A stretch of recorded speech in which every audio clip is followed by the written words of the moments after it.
بسم الله الرحمن الرحيم.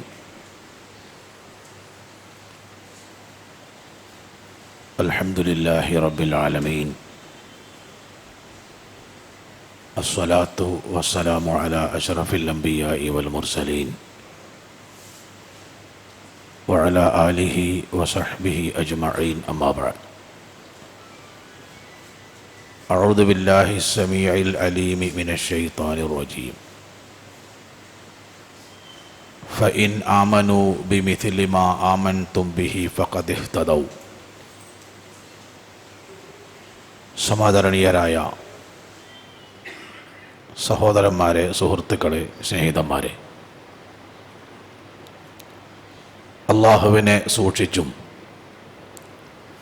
അവൻ്റെ നിയമനിർദ്ദേശങ്ങൾ പാലിച്ചും ചെരുപ്പിൻ്റെ വാറിനേക്കാൾ സമീപത്തുള്ള തട്ടിമാറ്റാനാവാത്ത മരണത്തെ ഓർത്തും ശേഷം അള്ളാഹു നമ്മൾക്ക് കണക്കാക്കിയിട്ടുള്ള 6 അടി മണ്ണിൻ്റെ അടിയിലെ ഒറ്റപ്പെട്ട ഇരുട്ട് നിറഞ്ഞ ജീവിതത്തെപ്പറ്റി ചിന്തിച്ചും ഉടുതുണിയില്ലാതെ നഗ്നപാതരായി, പുരുഷന്മാരാണെങ്കിൽ ചേലാകർമ്മം ചെയ്യപ്പെടാത്ത രൂപത്തിൽ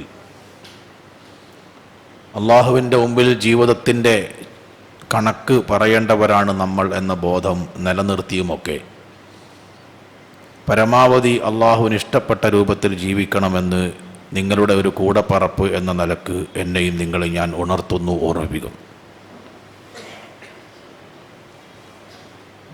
ഒരു വീട് നിർമ്മാണത്തിൽ ഏറ്റവും കൂടുതൽ പണവും ശ്രദ്ധയും സമയവും വേണ്ടി വരിക അതിൻ്റെ ഫിനിഷിംഗ് വർക്കിനാണ്.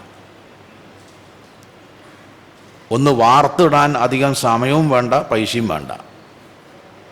പക്ഷേ വാർത്തിട്ട കെട്ടിടം വാസയോഗ്യമാക്കണമെങ്കിൽ നല്ലോണം പൈസയും വേണം, ശ്രദ്ധയും വേണം, സമയവും വേണം. റമളാനെ നമുക്കൊരു സൗധത്തോട്, ബിൽഡിങ്ങിനോട് ഉപമിക്കാമെങ്കിൽ അതിൻ്റെ ഫിനിഷിംഗ് വർക്കിലാണ് ഇപ്പോൾ നമ്മളുള്ളത്. 1500 മീറ്റർ ഓട്ട മത്സരം നടക്കാറുണ്ട് നമ്മുടെ കലാലയങ്ങളിൽ. അതൊരു ഗ്രൗണ്ടിൽ ചുറ്റും വട്ടത്തിൽ ട്രാക്ക് ഇട്ടിട്ടാണ് ഓടുക. ആദ്യമൊക്കെ നടക്കലാണ്. അവസാന റൗണ്ടിലാണ് സർവശക്തിയും എടുത്ത് ഓടുക. റമളാനെ നമുക്കൊരു ഓട്ട മത്സരമായി സങ്കല്പിക്കാമെങ്കിൽ അതിൻ്റെ അവസാനത്തെ റൗണ്ടിലാണ് നമ്മളുള്ളത്. സാധാരണ സ്കൂളിൽ കാക്കൊല്ലപ്പരീക്ഷയും അരക്കൊല്ലപ്പരീക്ഷയും കൊല്ലപ്പരീക്ഷയും ഉണ്ടാവും നമ്മളൊക്കെ പഠിച്ച കാലഘട്ടത്തിൽ. അതിൽ നമ്മൾ ഏറ്റവും ഭയപ്പെടലും ഒരുങ്ങലും ഫൈനൽ പരീക്ഷക്കാണ്. റമളാനെ നമുക്കൊരു പരീക്ഷയോട് ഉപമിക്കാമെങ്കിൽ അതിൻ്റെ ഫൈനൽ പരീക്ഷയിലാണ് നമ്മളുള്ളത്. എണ്ണപ്പെട്ട ദിവസങ്ങളെ മുമ്പിലുള്ളൂ. നോമ്പുകാരോട് അള്ളാഹു പല കാര്യങ്ങളും ആവശ്യപ്പെട്ടിട്ടുണ്ട്. അതിലൊന്ന് വഅൻതും ആകിഫൂന ഫിൽ മസാജിദ്, നിങ്ങൾ പള്ളികളിൽ ഭജനമിരിക്കണം എന്നാണ്. പല രീതിയിലുള്ള ഭജനമിരിക്കലുണ്ട്. നമ്മൾ എത്ര സമയമാണോ പള്ളി ഇരിക്കുന്നത് അത് നമുക്ക് ഇരിക്കാവുന്നതാണ്. അവസാനത്തെ 10 ദിവസം ഇരിക്കുന്ന ആളുകളുണ്ട്. ആ ഒരു കുറേ സമയം കൂടി പള്ളിയിൽ തന്നെ ചെലവഴിക്കപ്പെടുക എന്നത് കൂടിയാണ് ഇത്തരം വൈജ്ഞാനിക സദസ്സിൻ്റെ പിന്നിലുള്ള ലക്ഷ്യം. റമളാൻ ഇബാദത്തിന് മാത്രമുള്ളതല്ല. റമളാനെ സംബന്ധിച്ച് അറിയിപ്പ് വന്ന ആയത്തിൻ്റെ പര്യവസാനം ലഅല്ലക്കും തത്തഖൂൻ എന്നാണ്. നിങ്ങളെ ഒന്ന് പുനഃക്രമീകരിക്കണം, നിങ്ങളെ ഒന്ന് ചിട്ടപ്പെടുത്തണം. കാരണം മൂല്യങ്ങൾക്ക് ശോഷണം സംഭവിക്കും, ഈമാൻ കുറയും, കൂടും. അൽ ഈമാനു യസീദു വയൻകുസ്, കുറയുമ്പോൾ കൂട്ടണം. തഖ്വ കുറഞ്ഞു പോകും. അതുകൊണ്ടാണ് ഒരു മാസം നമ്മൾ തഖ്വയെ പുനഃക്രമീകരിക്കുന്നത്. റമളാൻ നമ്മിലുണ്ടാക്കേണ്ട മാറ്റം എന്താണ്? അതിൻ്റെ നേർ ഉത്തരമാണ് ഞാൻ ഓതി വച്ച ആയത്ത് സൂറത്തുൽ ബഖറയിലെ. ഖുർആൻ എന്തിനാണോ ഇറങ്ങിയത് അതാണ് ഖുർആൻ റമളാൻ ഉണ്ടാവേണ്ട മാറ്റം. അതാദ്യമായി ഉണ്ടായത് സ്വഹാബികളിലാണ്. ഖുർആനെ സംബന്ധിച്ച്, ഖുർആൻ്റെ മാസത്തെ സംബന്ധിച്ച് പരിശോധിക്കുകയും നോമ്പ് നോൽക്കുകയും ചെയ്യുന്ന നമ്മൾ സ്വാഭാവികമായി ഖുർആൻ വളർത്തിയെടുത്ത ആദ്യ തലമുറയെപ്പറ്റി ആലോചിക്കേണ്ടതുണ്ട്. അവരിൽ ഖുർആൻ വളർത്തിയെടുത്ത എല്ലാ നല്ല മൂല്യങ്ങളും റമളാൻ ഒരു വിശ്വാസിയിൽ വളർത്തിയെടുക്കേണ്ടതുണ്ട്. പ്രസക്തമായൊരു 4-5 കാര്യം മാത്രം ഞാൻ സൂചിപ്പിക്കാം. ഒന്ന്,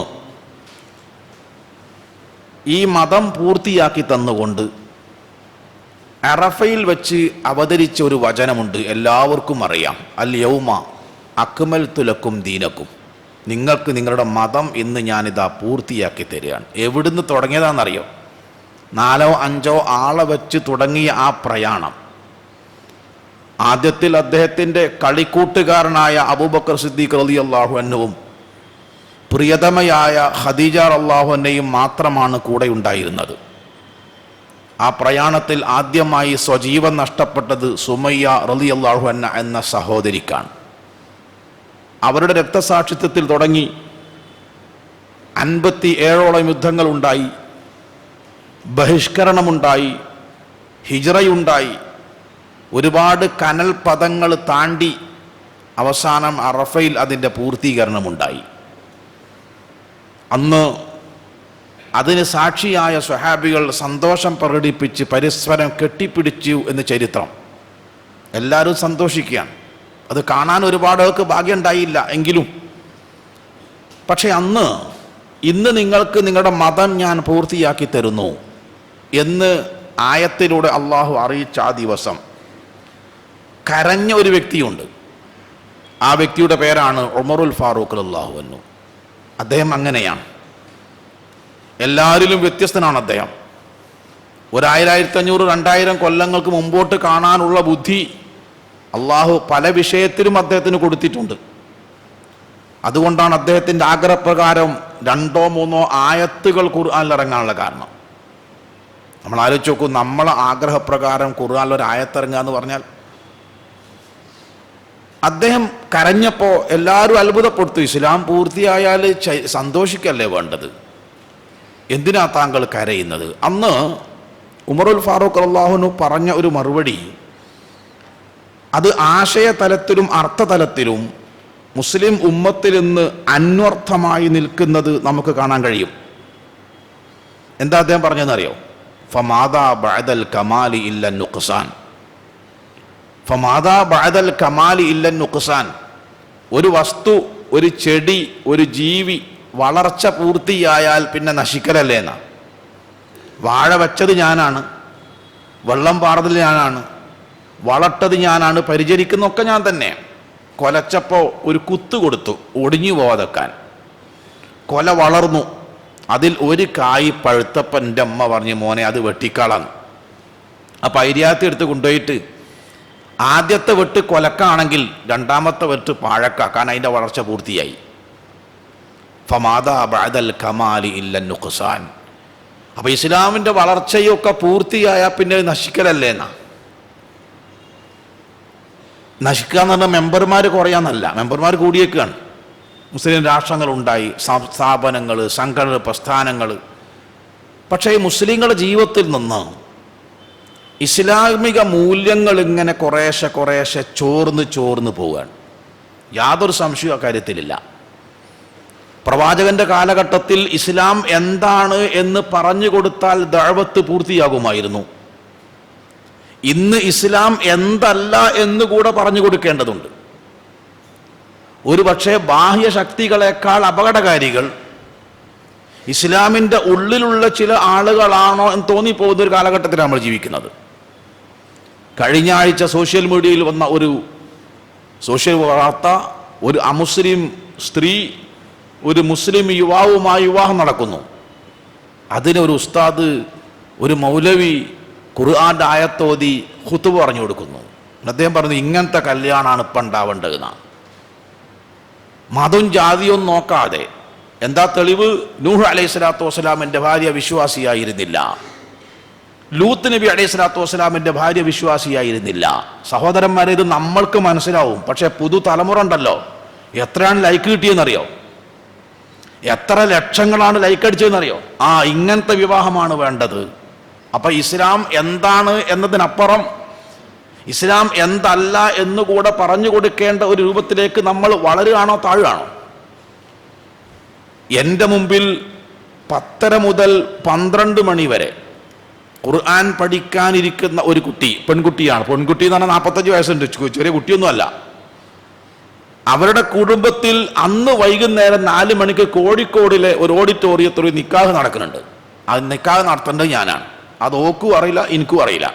ഓള കുടുംബത്തിൽപ്പെട്ട നിക്കാഹാണ് എനിക്ക് നടത്താനുള്ളത്, എനിക്കറിയില്ല. ഞാനാണ് അവിടെ കുടുംബത്തിലെ നിക്കാഹ് നടത്തുന്ന, ഓക്കും അറിയില്ല.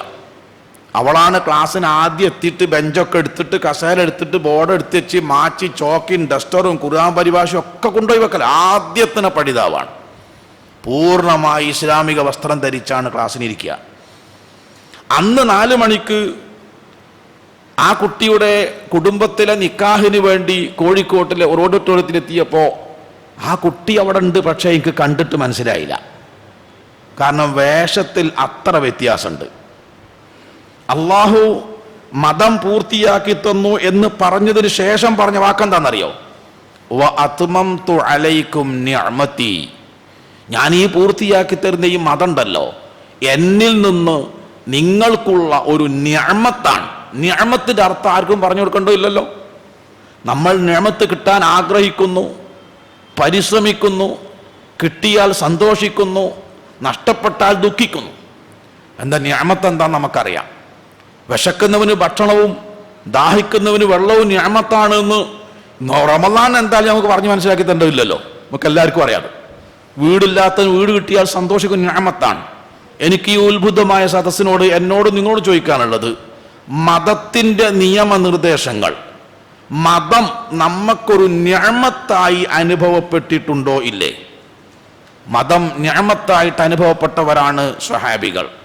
പിന്നീട് അത് മതം ഒരു ഭാരമായി നോക്കൂ നിങ്ങൾ, എൻ്റെ മുമ്പിൽ വർഷങ്ങളായി ഖുർആൻ പഠിക്കാനിരിക്കുന്ന ആ പെൺകുട്ടിയുടെ മനസ്സിൽ ഇസ്ലാമിക വേഷം ഒരു ഭാരമാണ്. ധരിക്കുമല്ലേ എന്നുള്ളത് വേറെ വിഷയമാണ്. അതുകൊണ്ടാണല്ലോ നിക്കാഹിന് സാധിച്ചത് കണ്ടാൽ മനസ്സിലാവാതെ പോയത്. അസ്സലാത്തു ഖൈറും മിനൻ നൗം. ഇത് കേൾക്കുന്ന ആർക്കാണ് ഒരു നിഅമത്ത് കിട്ടിയ ഉൾപ്പുളകത്തോടെ? നിങ്ങൾ നോക്കൂ, നബി സല്ലല്ലാഹു അലൈഹി വസല്ലമ ബാങ്ക് വിളിക്കാൻ വേണ്ടി കൽപ്പിക്കൽ എങ്ങനെയാ? ദുഹറിന് ബാങ്ക് കൊടുക്കാനായി നിൽക്കുക. ബിലാൽ അല്ലാഹു ആണ് ബാങ്ക് വിളിക്കേണ്ട ആള്. എങ്ങനെയാ ബാങ്ക് വിളിക്കാൻ പറയല്? ബിലാലെ ബാങ്ക് വിളിക്കി, എന്നാ അതാണ്ട് കഴിഞ്ഞല്ലോ, 8-9 പെണ്ണുങ്ങൾ ഉള്ളതാണ്, നേരത്തെ അവിടെ എത്തിയില്ലേ, ഉള്ള ചോറായിട്ടെടുത്ത് തിന്നു പോകും. ഇതൊന്നും അല്ലല്ലോ പറയല്. എന്താ പറയല്? അരിഹിനായ ബിലാൽ. ഞാൻ അത്ഭുതപ്പെട്ടു പോയതാണ്. അരിഹിനായ ബിലാൽ, ബിലാലെ ഞങ്ങളെ മനസ്സിന് കുളിർമ കൊണ്ടാണ്. ബാങ്ക് കേൾക്കുമ്പോണ്ടാകുന്ന കുളിർമ. എന്നിട്ടോ ഖുർറത്തു ഐനി ഫിസ്സലാ, കണ്ണ് കുളിർമയാകുന്നത് പുതപ്പിന്റെ ഉള്ളിൽ കിടന്നുറങ്ങുമ്പോഴല്ല, നിസ്കരിക്കുമ്പോഴാ. ഈ അവസ്ഥ നമുക്ക് ഉണ്ടായിട്ടുണ്ടോ? സുബീക്ക് നമ്മൾ പോകുന്നുണ്ടാവും, നിസ്കരിക്കുന്നുണ്ടാവും. പക്ഷേ ആ നമസ്കാരം ഒരു നിഅമത്തായി ആസ്വദിച്ചുകൊണ്ട് നിർവഹിക്കാൻ നമ്മൾ എത്ര പേർക്ക് സാധിക്കുന്നു എന്ന് പരിശോധിക്കണം. അങ്ങനെ വെച്ച് നോക്കുമ്പോൾ ഇസ്ലാമിൻ്റെ കാര്യങ്ങളൊക്കെ നമ്മൾ ചെയ്യുന്നുണ്ടാവും. പക്ഷെ ഉള്ളിൻ്റെ ഉള്ളിൽ അതൊരു നിഅമത്തായി. ഒരു വ്യാഴാഴ്ചയാണല്ലോ നോമ്പ് തുടങ്ങിയത്, അതിൻ്റെ തലേ വെള്ളിയാഴ്ച ലോകത്തുള്ള എല്ലാ പള്ളിയിൽ നിന്നും, മലയാളത്തിലാണെങ്കിലും അറബിയിലാണെങ്കിലും പറഞ്ഞിട്ടുണ്ടാവുമല്ലോ സഹോദരന്മാരെ, മിക്കവാറും അടുത്ത വ്യാഴാഴ്ച നോമ്പ് തുടങ്ങാൻ ഒരു ഞെട്ടൽ. അതുവരെ ഉറങ്ങിയോൻ്റെ ഉറക്കം ഒരു മാസത്തേക്ക് പോയി. എന്താ കാരണം? ഓനിങ്ങനെ പുറത്തിറങ്ങി ഇങ്ങനെ പറയുക, എത്ര പെട്ടെന്നാ കൊല്ലം പോയുള്ള വേജാറൊന്നും അല്ല. നമുക്കറിയാം എന്താന്ന്. നോമ്പ് നോൽക്കും. ഞാൻ നോമ്പ് നോൽക്കാന്നിട്ട് എനിക്ക് എവിടുന്ന ഒരു മുറുക്ക് വെള്ളം കിട്ടങ്ങളെന്ന് പറയും, അതുകൊണ്ട് നോൽക്കും. പക്ഷെ ഉള്ളിൻ്റെ ഉള്ളിൽ റമളാൻ, സ്വഹാബികൾ ഒരു കൊല്ലത്തിലെ 12 മാസവും റമളാന്റെ ഹാങ് ഓവറിലാണ് ജീവിച്ചത്. എങ്ങനെ? റമളാൻ കഴിഞ്ഞ് ശവ്വാല്, ദുൽഖഅദ, ദുൽഹിജ്ജ, മുഹറം, സഫർ, റബീഉൽ അവ്വൽ 6 മാസക്കാലം സ്വഹാബികൾ പ്രാർത്ഥിച്ച വിഷയം എന്താണെന്നറിയോ? പടച്ചോനെ ഞങ്ങളെ കഴിഞ്ഞ് റമളാൻ സ്വീകരിക്കണേന്നാ. ഇനി അടുത്ത റമളാൻ എത്ര മാസമുള്ളത്? 5 മാസം. ആ 5 മാസം അവരെന്താ പ്രാർത്ഥിച്ചത്? അടുത്ത റമദാനും കൂടിയും ജീവിച്ചിരിക്കാനും ഉപയോഗപ്പെടുത്താനും സാധിക്കണം. അപ്പൊ കൊല്ലത്ത് 12 മാസം എന്തായി? റമദാന്റെ ഉള്ളിലായി അല്ലേ? ആസ്വദിച്ചതാണ്, നിഅമത്താണ്. നമ്മൾ നോൽക്കും. ഇപ്പൊ ഇങ്ങനെ പല ആളുകളുടെയും ചോദ്യം വെള്ളിയാഴ്ച ആയി കിട്ടൂലേന്നല്ല, ആ ചോദ്യത്തെ അർത്ഥതാ. ഏത് വെള്ളിയാഴ്ച കാണാൻ സാധ്യത ഉണ്ട് ഇല്ലേന്ന് പറഞ്ഞാൽ എന്താ അറിയോ? എങ്ങനെയൊന്നും കണ്ടാൽ മതി. എന്താ കാര്യം? നോൽക്കയിട്ട നോൽക്കും, പക്ഷേ തീർന്നിട്ട് തന്നെ നല്ല. എന്താ കാര്യം? നിഅമത്തായി അനുഭവപ്പെട്ടില്ല. ഇതെല്ലാ രംഗത്തും ഉണ്ട്. എനിക്ക് ആദ്യം സൂചിപ്പിക്കാനുള്ള സ്വഹാബികളിൽ ഖുർആൻ കൊണ്ടുണ്ടാകട്ടെ, റമളാൻ കൊണ്ടുണ്ടാകും ഒന്നാമത്തെ മാറ്റം എന്താ അറിയോ? അള്ളാന്റെ ദീനിന്റെ നിയമനിർദ്ദേശങ്ങൾ, ഇത് ചെയ്യാനുള്ളത് ചെയ്യാൻ പറഞ്ഞാലും ചെയ്യാൻ പാടില്ല എന്ന് പറഞ്ഞത് ചെയ്യാതിരിക്കുമ്പോഴും ഒരു നിഅമത്ത് കിട്ടിയ സന്തോഷത്തോടെ അതിനെ സ്വാംശീകരിക്കുന്ന മാനസികാവസ്ഥയിലേക്ക് ഖുർആൻ ഇറങ്ങിയ മാസത്തിൽ നമ്മൾ വരേണ്ടതുണ്ട്.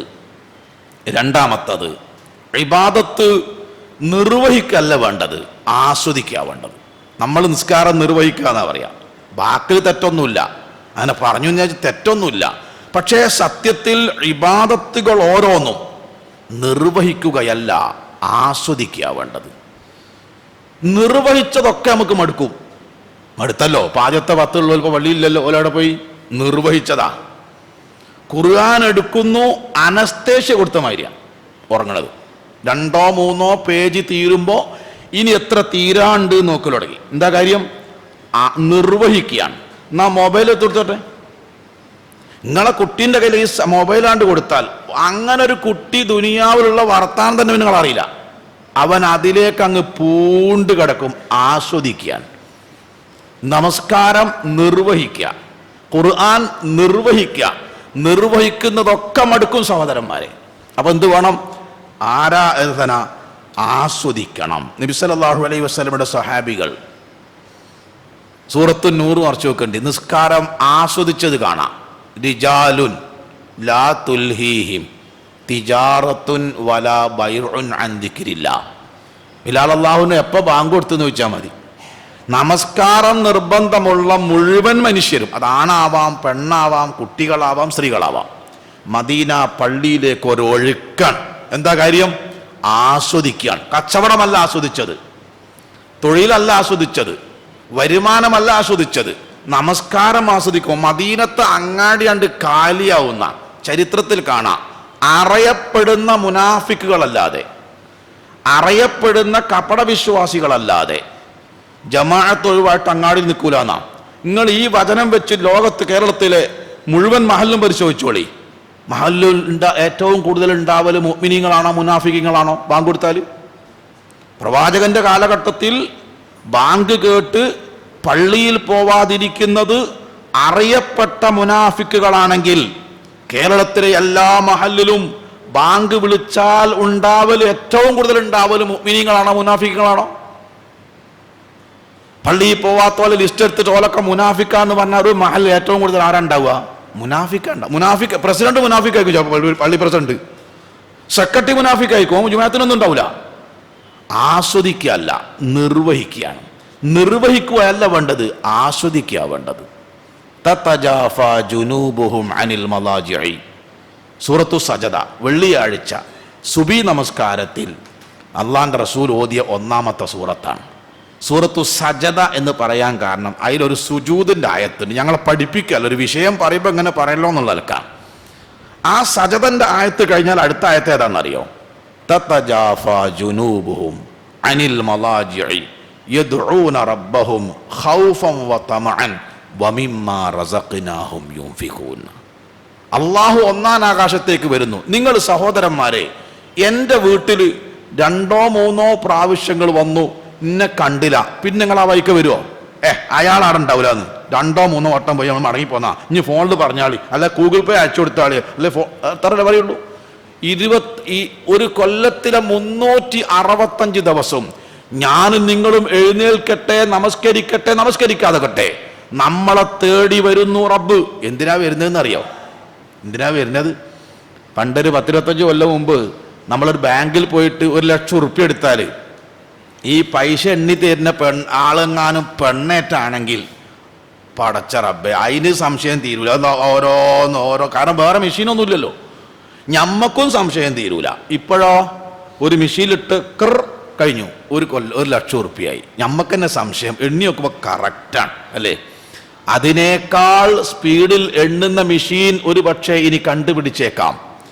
ആ മെഷീൻ വെച്ച് നിങ്ങൾ എണ്ണിയാലും അള്ള തന്ന നിഅമത്ത് എണ്ണി തീർക്കാൻ കഴിയൂല. ഖുർആൻ പറഞ്ഞതാ, ഒന്നല്ല ഒന്നിലധികം സ്ഥലത്ത്. ആ നിഅമത്ത് തന്ന റബ്ബ് ഒന്നാം ആകാശത്തേക്ക് വന്ന് ആദ്യം ചോദിക്കുന്ന ചോദ്യം എന്താ അറിയോ? ഞാൻ തന്നയിൽ വല്ല കുറവുണ്ടോ, ഇനി വല്ലതും വേണോന്നാ. ഹൽ മിൻ സായിലിൻ, നിങ്ങൾക്ക് എന്തെങ്കിലും ഇനി അഡീഷണൽ വേണ്ടതുണ്ടോ നോക്കണങ്ങൾ. എത്രയോ തന്നത് തന്നെ നമുക്കറിയില്ല. രണ്ടാമത്തെ ചോദ്യം എന്താ അറിയോ? ഹൽ മിൻ മുസ്തഗ്ഫിരിൻ, ആർക്കെങ്കിലും പകലിൽ എന്തേ തെറ്റ് സംഭവിച്ചോലുണ്ടോ, പാപമോചനം വേണോ, തരട്ടോ. ഇങ്ങോട്ട് വരിക. ആ സമയത്ത് പകലന്തിയോളം സൂര്യപ്രകാശത്തിൽ വെയിലത്ത് ജോലി ചെയ്ത് തളർന്നുറങ്ങുന്ന സ്വഹാബികൾ ചാടി നീക്കിയാണ്. അലാറം എന്ന സാധനം സൗദി അറേബ്യയിലില്ല. എന്നിട്ടും ഒരു വീട്ടിൽ ഒരു സ്വഹാബി പോലും അള്ള വരുമ്പം കിടന്നുറങ്ങിയില്ല. ചാടി നീറ്റ് അത് ആസ്വദിച്ചതാ. ഞമ്മക്ക് ഏറ്റവും നല്ല ഉറക്കപ്പെടാന്നറിയോ? പടച്ചോൻ വരുമ്പോളാ. അതുവരെ തിരിഞ്ഞും മറിഞ്ഞും ചൂടെടുത്ത് തിരിഞ്ഞും മറിഞ്ഞും കിടക്കും. അപ്പൊ ഒരു തണുപ്പ് ഇങ്ങോട്ട് വന്നു, മൂപ്പർ ഉറങ്ങി. അള്ള വന്ന് പോയത് മൂപ്പർ അറിഞ്ഞതേ ഇല്ല. ഇനി അലാറം വെക്കലാരാ? ഞാൻ തന്നെ. ആരാ ഓഫാക്കല്? ഞാൻ തന്നെ. പിന്നെ എന്തിനാ വെച്ച്? ആട് വെച്ച് തന്നെ. പിന്നെ എന്തിനാ ഓഫാക്കി? നീച്ചാനാവൂല. അപ്പൊ വെക്കുമ്പം തന്നെ അവന്റെ തീരുമാനം എന്താ? വെക്കും വേണം, അടിക്കും വേണം, നീക്കാനോട്ടാവൂല. നിർവഹിക്കുകയാണോ ആസ്വദിക്കുകയാണോ? റമളാനിന് നമ്മളൊക്കെ ആ സമയത്ത് നീക്കുന്ന എന്താ അറിയോ? ഭക്ഷണം കഴിക്കാണ്ടിച്ച. ഭക്ഷണം കഴിക്കാണ്ടായിട്ടാ റമളാനാണ് കഴിയട്ടെ. അപ്പൊ അള്ളാന്റെ തൗഫീഖ് ഉണ്ടെങ്കിൽ ശനിയാഴ്ചയോ ഞായറാഴ്ചയോ ആവട്ടെ, എന്നിട്ട് ആരൊക്കെ നീക്കും നോക്ക്. എന്താ കാരണം? അപ്പൊ ഒരു മാസം എന്താക്കിയതാ? നിർവഹിച്ചതാ, ആസ്വദിച്ചതല്ല. സഹാബികളോ ആസ്വദിച്ചതാ, നിർവഹിച്ചതല്ല. ലികുല്ലി ഉമ്മത്തിൻ അമീൻ, എല്ലാ സമുദായത്തിനും ഓരോ വിശ്വസ്തന്മാരുണ്ട്. അമീനു ഹാദിഹിൽ ഉമ്മ അബൂ ഉബൈദ, എൻ്റെ സമുദായത്തിലെ വിശ്വസ്തനാണ് അബൂ ഉബൈദ റളിയല്ലാഹു അൻഹു എന്ന് പറഞ്ഞ അബൂ ഉബൈദ റളിയല്ലാഹു അൻഹു പ്രവാചകന്റെ വീട്ടിൽ ദിവസം രാത്രി താമസിക്കാൻ പോയി. മന്തി തിന്നാൻ പോയതല്ല സഹോദരന്മാരെ, രാത്രി പ്രവാചകന്റെ ഇബാദത്ത് എന്താന്ന് പഠിക്കാൻ പോയതാ. രാത്രി ആളെ കിടന്നു. റസൂലുള്ള 2:30-3 മണിക്ക് നീറ്റു. അദ്ദേഹം നീറ്റു. അള്ളാന്റെ റസൂൽ ഒതുണ്ടാക്കി നിസ്കാരം തുടങ്ങി.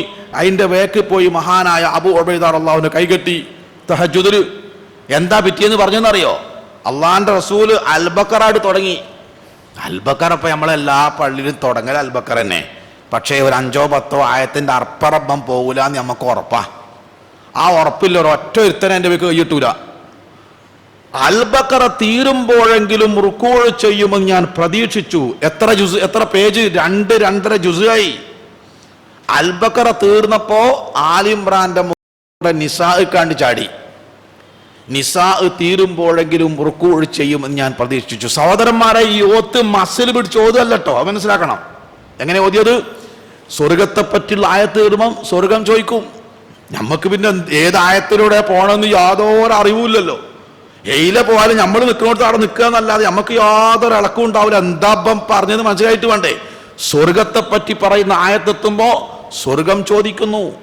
നരകത്തെ പറ്റി ആയത്തെത്തുമ്പോ നരകത്തിന് കാവലിനെ തേടുന്നു. ഒരുപാട് കൽപ്പന ഉണ്ട് ഖുർആനില്. ഏതാ? ഒന്ന് ഫസബ്ബിഹ് ബിസ്മി റബ്ബിക്കൽ അലീം, കൽപ്പനയാണ്. അത് കേൾക്കുന്ന ആളും ഓതുന്ന ആളും സുബ്ഹാനല്ലാഹ് എന്ന് പറയണം. എന്ന് പറയാനാണല്ലോ പറഞ്ഞത്. ഫസബ്ബിഹ് ബിസ്മി റബ്ബിക്കൽ അലീം. ഖുലിൽ ഹംദുലില്ലാഹ്, പറയുക പ്രവാചകരെ അൽഹംദുലില്ലാഹ്. ഓതുന്ന ആളും കേൾക്കുന്ന ആളും പറയണം അൽഹംദുലില്ലാഹ്. വകബ്ബിർഹു തക്ബീറാ, ഒരു സുഹൃത്തിന്റെ അവസാനത്തെ വാക്കാ. വകബ്ബിർഹു തക്ബീറാ, പറയുക പ്രവാചകരെ അല്ലാഹു അക്ബർ, അല്ലാഹു അക്ബർ.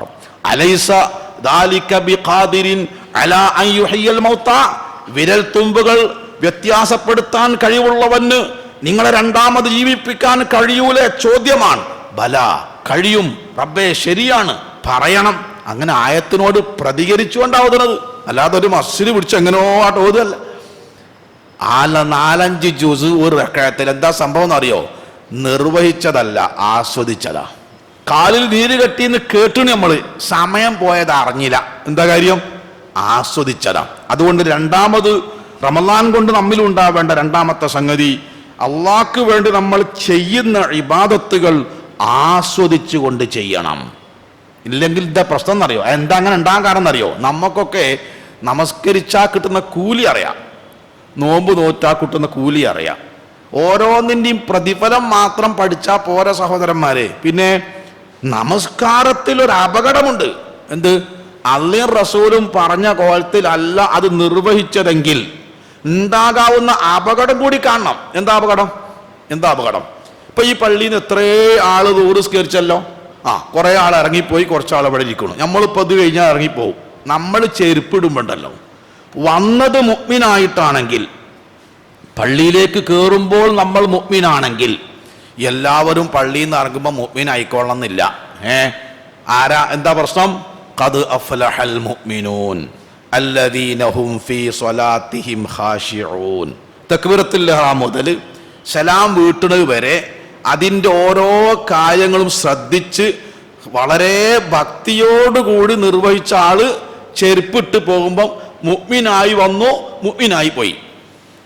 എന്നാൽ ഇന്നൽ മുനാഫിഖീന യുഖാദിഊനല്ലാഹ വഹുവ ഖാദിഉഹും വഇദാ ഖാമൂ ഇലസ്സലാത്തി ഖാമൂ കുസാലാ യുറാഊനന്നാസ് വലാ യദ്കുറൂനല്ലാഹ ഇല്ലാ ഖലീലാ. സൂറത്ത് നിസാ മറിച്ച് നോക്കണ്ടി.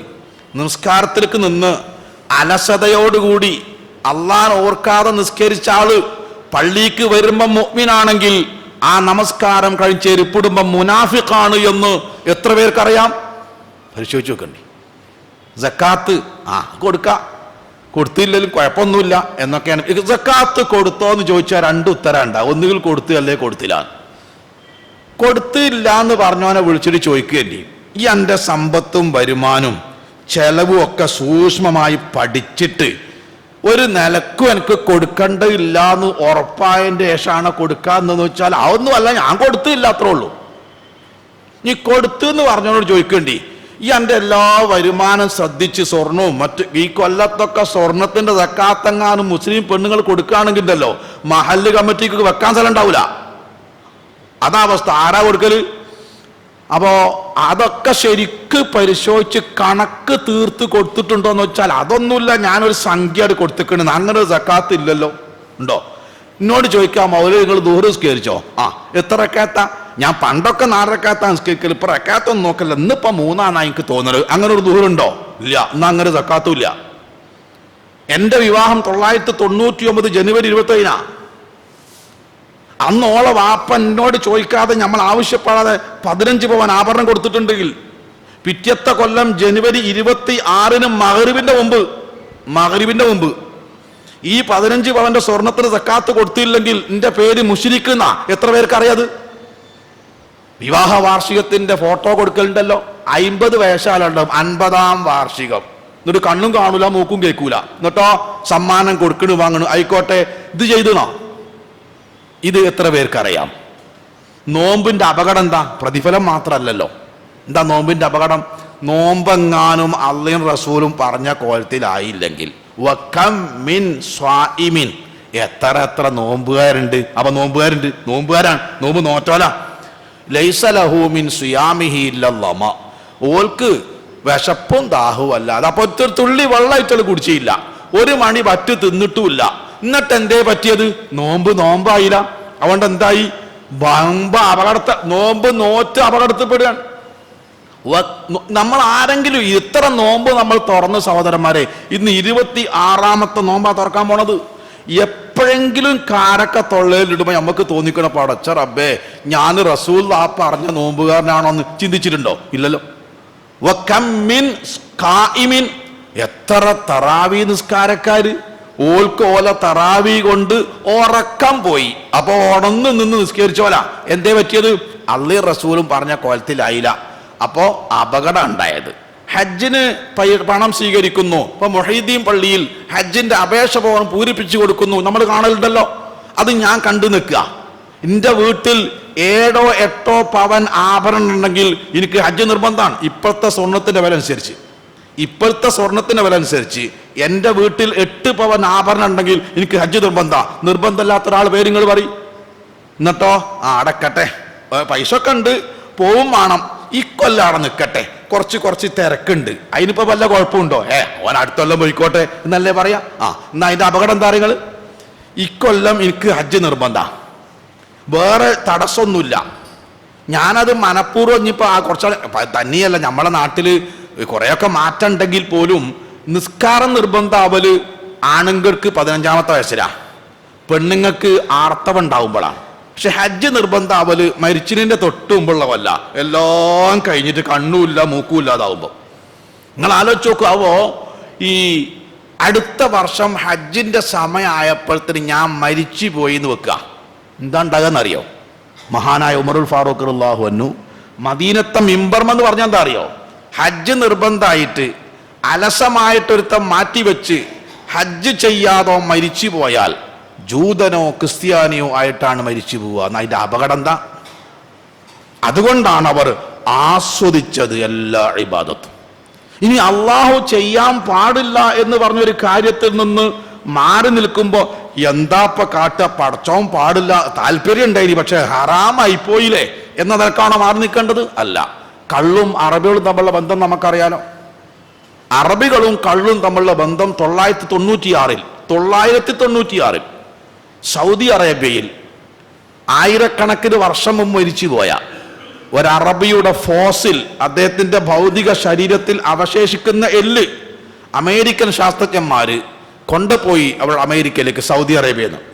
എന്നിട്ട് അമേരിക്കൻ ലബോറട്ടറിയിൽ വെച്ച് പരിശോധിച്ചു. എന്നിട്ട് അവർ ലോകത്തോട് വിളിച്ചു പറഞ്ഞു, അറബികളുടെ ശരീരത്തിൽ കള്ളിന്റെ കോശങ്ങൾ ഉണ്ടായിരുന്നു. കള്ള് കുടിച്ച് തലമുറയായി കുടിച്ച് കോശം, കള്ളിന്റെ കോശം. അങ്ങനെ കള്ളിലുമായി ബന്ധപ്പെട്ട സൊസൈറ്റിയോടാണ് കള്ള് ഹറാമാക്കിയത്. അബൂ തൽഹ റളിയല്ലാഹു അൻഹുവിന് മൊയ്തീൻ പള്ളിനേക്കാളും വലിയ കള്ള് ഷാപ്പായിരുന്നു. മദീന പള്ളിയുടെ തൊട്ടടുത്ത് തന്നെ കള്ള് ഷാപ്പും. കുടിക്കും ചെയ്യാ, നിസ്കരിക്കും ചെയ്യാ. കള്ള് ഹറാമാക്കുമ്പോൾ കഥയാണ്.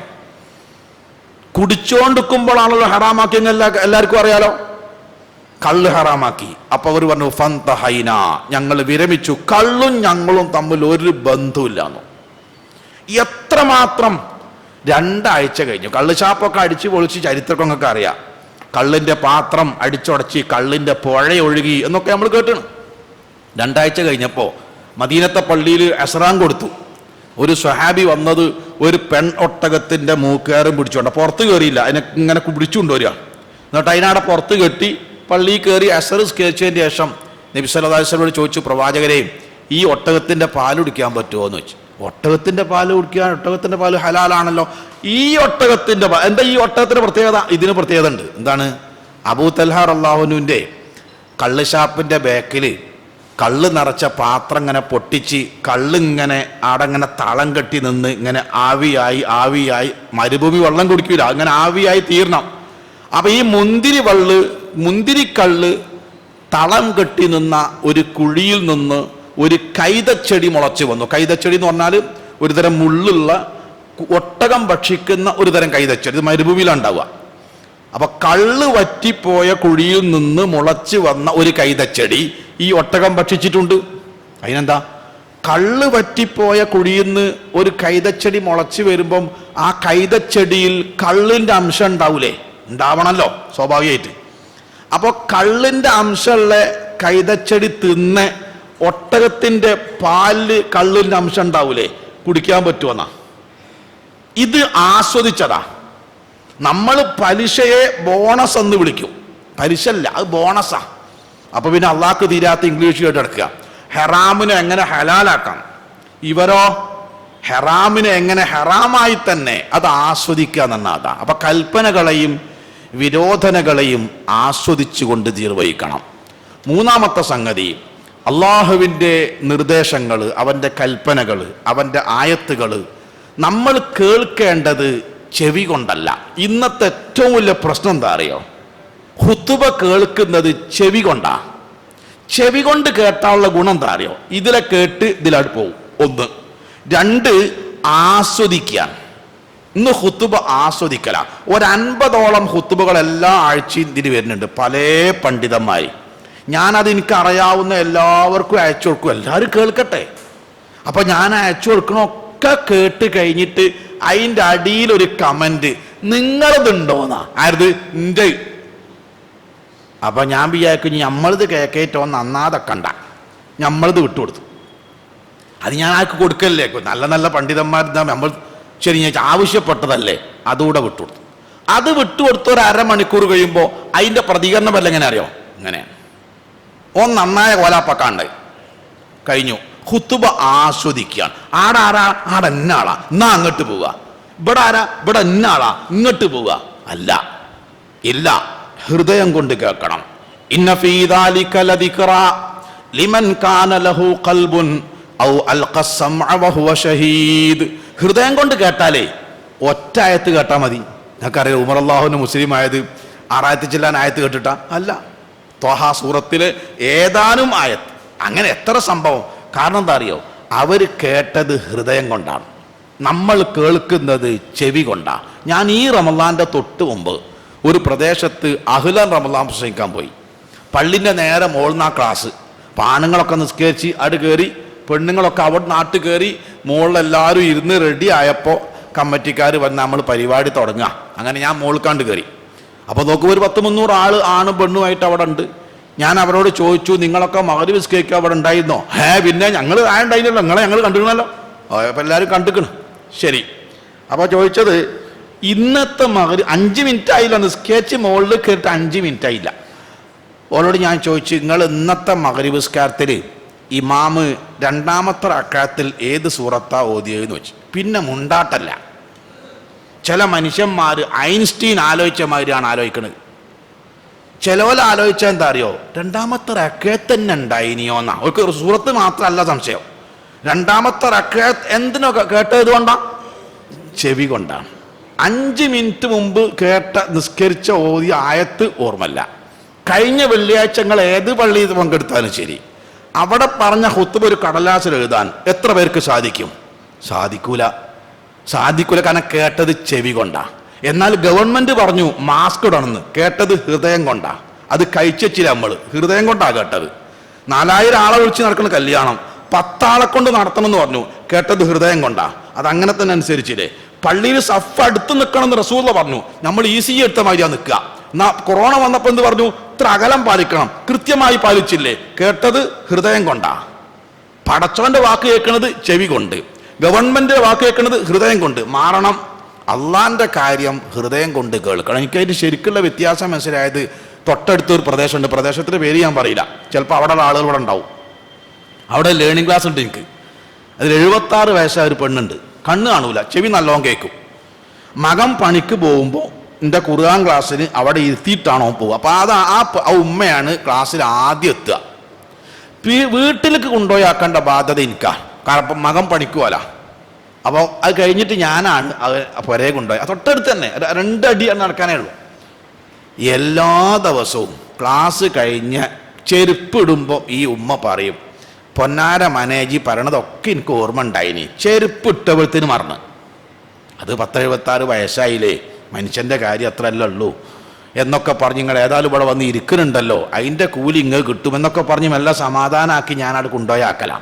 ഒരു ദിവസം അബദ്ധത്തിൽ ഞാനൊരു ചോദ്യം ചോദിച്ചു ഈ ഉമ്മയോട്, ഉമ്മ നിങ്ങളെ മൂത്ത മരുവൻ്റെയും മരുവളിയും വർത്താനം എന്താന്ന്? പടച്ച റബ്ബേ, ഇവർ തമ്മിൽ ഇറാനും ഇസ്രായേലും പോലെ നിനക്കറിയില്ലേ, നീ ഈ തള്ളനോടൊരു ചാട്ടൻ ചാടിക്കണം, അതിന് അത്ര ഊക്കുണ്ടെന്ന് എനിക്ക് അന്നാ മനസ്സിലായത്. ഓളെ വർത്താനം മുണ്ടരുതീ ഇവിടുന്ന് എന്നൊക്കെ പറഞ്ഞു. ഞാൻ ഒന്നും മിണ്ടില്ല.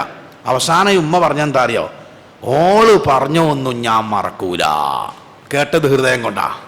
എൻ്റെ ക്ലാസ്സോ ചെരുപ്പിട്ടവത്തിന് മറന്ന്, കേട്ടത് ചെവി കൊണ്ടാ. ഇതാ വ്യത്യാസം. ഹൃദയം കൊണ്ട് കേൾക്കണം. അതാണ് ഖുർആൻ. നിങ്ങൾ നോക്കൂ, ജിബ്രീൽ അലൈഹിസ്സലാത്തു വസ്സലാം വന്ന് ആയത്ത് ഓതിക്കൊടുക്കുമ്പോൾ റസൂൽ എങ്ങനെ കാണാൻ പഠിച്ച? മുസാഹിബ് നോക്കിയിട്ടാ? ആ സാധനമല്ലല്ലോ. എത്ര ശ്രദ്ധ ഉണ്ടാവും നിങ്ങൾ ആലോചിക്കണം. ജിബ്രീൽ അലൈഹിസ്സലാത്തു വസ്സലാം വന്ന് ആയത്ത് ഓതിക്കൊടുത്ത് പോണതിൻ്റെ മുമ്പ് അത് റസൂലിനെ കാണാതെ പഠിക്കണമെങ്കിൽ എത്ര ശ്രദ്ധിക്കണം. അള്ളാഹുവിന്റെ റസൂലിന്റെ സ്വഹാബികൾ എല്ലാവരും ഖുർആൻ പഠിച്ചല്ലോ. എങ്ങനെ പഠിച്ചത്? മുസാഹിബ് ഇല്ലല്ലോ. റസൂലുള്ള ഓതി കഴിയുമ്പോഴത്തിന് അത് കാണാതെ പഠിക്കണമെങ്കിൽ ഓൽ എന്തുകൊണ്ടാക്കട്ടെ, ചെവി കൊണ്ടാണോ ഹൃദയം കൊണ്ടാണോ? അള്ളാഹുവിന്റെ റസൂലിന്റെ ഒരു ഹദീസും നമുക്ക് കിട്ടാതെ പോയില്ലല്ലോ സഹോദരന്മാരെ. എന്തുകൊണ്ടാണ്? സ്വഹാബികൾ പ്രവാചകന്റെ വചനം കേട്ടത് ഹൃദയം കൊണ്ടാണ്. ഞാനിങ്ങനെ ആലോചിക്കലുണ്ട്, നമ്മളേറ്റാണ് അന്ന് റസൂലിന്റെ മുമ്പ് കുത്തിരുന്നതെങ്കിൽ ഖുർആൻ കൊണ്ടിരിച്ചാൽ എങ്ങനെ ഉണ്ടാവും? ഹദീസിന് സാധനം കിട്ടുമെന്നല്ല, വളരെ കൃത്യമായി കിട്ടിയില്ലേ? ഒരായത്തും നഷ്ടപ്പെട്ടില്ലല്ലോ. എന്താ കാര്യം? ഹൃദയം കൊണ്ടാണ് കേൾക്കേണ്ടത്. നാലാമത്തെ സംഗതി എന്താ അറിയോ? എല്ലാ സംഗതി നന്മ ചെയ്യുന്നതും തിന്മ ചെയ്യാതിരിക്കുന്നതും അള്ളാഹ്ക്ക് വേണ്ടിയാവണം. അള്ളാഹിന്റെ വചനങ്ങൾ, അള്ളാഹിന്റെ കൽപ്പനകൾ. നിങ്ങൾ നോക്കൂ, മദീനയിലെ അങ്ങാടി, ഒരങ്ങാടി എന്ന് പറഞ്ഞ ലോകത്തെ ഏറ്റവും വൃത്തികെട്ട സ്ഥലം ഏതാ? അബ്ഗദുൽ ബിലാദി ഇലല്ലാഹി അസ്വാഖുഹ. അള്ളാഹ്ക്ക് ഏറ്റവും വെറുപ്പുള്ള സ്ഥലം അങ്ങാടിയാണ്. കാരണം എല്ലാ വൃത്തികേടും അവിടെ നടക്കുക. എന്നാൽ മദീനത്തെ അങ്ങാടി ശുദ്ധീകരിച്ചത് 6 ആയത്തുകളാണ്. ആ 6 ആയത്ത് ആ കച്ചവടക്കാരെ ഏത് കൊണ്ടാ കേട്ടത്? ഹൃദയം കൊണ്ടാണ്. സൂറത്തുൽ മുത്തഫിഫീൻ മറിച്ച് നോക്കി, ആദ്യത്തെ 6 ആയത്ത് കച്ചവടക്കാർക്കുള്ളതാണ്. അങ്ങാടി ശുദ്ധായില്ലേ? മാത്രല്ല, മദീനത്തെ പള്ളിയിൽ സ്വഹാബിൽ ഇരിക്കുമ്പോൾ റസൂലുള്ളാഹി സൂറത്ത് ഹുജറാത്ത് ഓതി കൊടുത്ത്. സൂറത്ത് ഹുജറാത്തിലെ 2ാമത്തെ ആയത്ത് എന്താ അറിയോ? യാ അയ്യുഹല്ലദീന ആമനു ലാ തർഫഉ അസ്വാതകും ഫൗഖ സൗത്തിൻ നബി. നിങ്ങൾ പ്രവാചകന്റെ ശബ്ദത്തെക്കാൾ സത്യവിശ്വാസികളെ ശബ്ദം ഉയർത്തി സംസാരിക്കരുത് എന്നാണ്. ഇത് കേട്ട ഒരു സ്വഹാബി പിന്നെ പള്ളി വന്നില്ല. അദ്ദേഹം അത് കേട്ടത് ഹൃദയം കൊണ്ടാണ്. പടച്ചവനെ, സ്വാഭാവികമായി ശബ്ദം കൂടുതലുള്ള ഒരാൾ, ചില ആളുകൾ അങ്ങനെ ഉണ്ടാവും, സ്വാഭാവികമായിട്ട് അദ്ദേഹത്തിന്റെ ശബ്ദം ഉയർന്നതായിരിക്കും. അതുകൊണ്ട് ഇനിയെങ്ങാനും പ്രവാചകന്റെ അടുക്കൽ നിന്ന് സംസാരിക്കുമ്പോൾ എൻ്റെ ശബ്ദം കൂടിപ്പോയാൽ എന്താ അപകടം എന്നറിയോ? ആ ആയത്തിന്റെ അവസാനം അത് പറഞ്ഞാൽ എന്താ അറിയോ? അല്ലാഹു അൻ തഹ്ബത അഅമാലുക്കും, നിങ്ങളുടെ മുഴുവൻ സൽക്കർമ്മങ്ങളും പൊളിഞ്ഞു പോകും. അതിനേക്കാൾ അപകടം വേറെന്താ ഉള്ളത്? അതുകൊണ്ട് ഞാൻ പള്ളിക്ക് പോണില്ല. ഹൃദയം കൊണ്ടാ കേട്ടത്. റസൂലുള്ളാഹി കുറേ ദിവസം അദ്ദേഹത്തെ കാണാതായപ്പോൾ ചോദിച്ചു, സാബിത്ത് ഇബ്നു ഖൈസ് റളിയല്ലാഹു അൻഹു എന്നാണ് അദ്ദേഹത്തിന്റെ പേര്. അദ്ദേഹം എവിടെ? സാബിത്ത് എവിടെ പോയി? അപ്പൊ അയൽവാസി പറയും, റസൂലെ, ഞാൻ പള്ളിക്ക് വരൂല. അതെന്തേ? നിങ്ങൾ മെഞ്ഞാന്നൊരു ആയത്തോതില്ലേ സൂറത്ത് ഗുജറാത്തിലെ? അതിനെന്താ? അയാൾ സ്വാഭാവികമായി ശബ്ദം കൂടുതലുള്ള ആളാ. അങ്ങനെ എങ്ങാനും നിങ്ങളെ മുമ്പ് തന്നെയും പറയേണ്ടി വന്നു, സലാമെങ്കിലും പറയേണ്ടി വരുമല്ലോ. അപ്പൊ ശബ്ദം കൂടൂലേ? അപ്പൊ അയാളെ അമല് പോകൂലേ? അതുകൊണ്ട് അദ്ദേഹം വരൂല. റസൂൽ വിളിച്ചു വരുത്തി എന്നിട്ട് പറഞ്ഞു, സാബിത്ത് ബിൻ ഖൈസ് റളിയല്ലാഹു അൻഹുവോട്, ലസ്ത അൻത മിൻഹും, സാബിത്തെ, നിങ്ങൾ അതിൽ നിങ്ങളെ പറ്റി അല്ല പറഞ്ഞത്, നിങ്ങളെ പറ്റി അല്ല പറഞ്ഞത്, താങ്കൾ അങ്ങനെയുള്ള ആളുകൾപ്പെട്ട ആളല്ല. തഈശു ബിഖൈർ തമൂതു ബിഖൈർ തദ്ഖുലുൽ ജന്ന, നിങ്ങൾ ഏറ്റവും നല്ലവനായി ജീവിക്കും, നല്ലവനായി മരിക്കും, സ്വർഗത്ത് പോവുകയും ചെയ്യും. ഇത് എന്താ മനസ്സിലായെന്നറിയോ? അള്ളാന്റെ ഒരായത്തിനെ ഹൃദയം കൊണ്ട് കേട്ടപ്പോൾ അള്ളാഹു അയാളെ ചേർത്ത് പിടിച്ച് കണ്ടങ്ങൾ സ്വർഗാട് കൊടുത്തിക്കുക. ഒറ്റായത്ത് ഹൃദയം കൊണ്ട് കേട്ട് അത് എനിക്ക് ബന്ധപ്പെട്ടതാണ്, അതനുസരിച്ച് ഞാൻ പ്രവർത്തിക്കും എന്ന് തീരുമാനിച്ചപ്പോ അള്ളാഹു അയാളെ ചേർത്ത് പിടിച്ചു. പ്രവാചകന്റെ നാവിലൂടെ സന്തോഷ വാർത്ത കേൾപ്പിച്ചു. തഈശു ബിഖൈർ തമൂതു ബിഖൈർ വതദ്ഖുലുൽ ജന്ന. അപ്പോ അള്ളാഹുവിന്റെ ആയത്തുകളെ ഹൃദയം കൊണ്ട് കേൾക്കണം. നാലാമത്തത്, നന്മ ചെയ്യുന്നതും തിന്മ ചെയ്യാതിരിക്കുന്നതും അള്ളാഹ്ക്ക് വേണ്ടിയാവണം. അള്ളാഹുവിന്റെ വാഗ്ദാനത്തിലുള്ള വിശ്വാസമായിരിക്കണം നന്മ ചെയ്യാനുള്ള പ്രേരകമാവേണ്ടത്. അള്ളാഹിന്റെ ശിക്ഷയിലുള്ള മുന്നറിയിപ്പായിരിക്കണം തിന്മയിൽ നിന്ന് വിട്ടുനിൽക്കാൻ പ്രേരിപ്പിക്കേണ്ടത്. നമ്മുടെ ജീവൻ പരിശോധിച്ചാലേ നമ്മൾ പല നന്മയും ചെയ്യലുണ്ട്, പല തിന്മയും ചെയ്യലുമില്ല.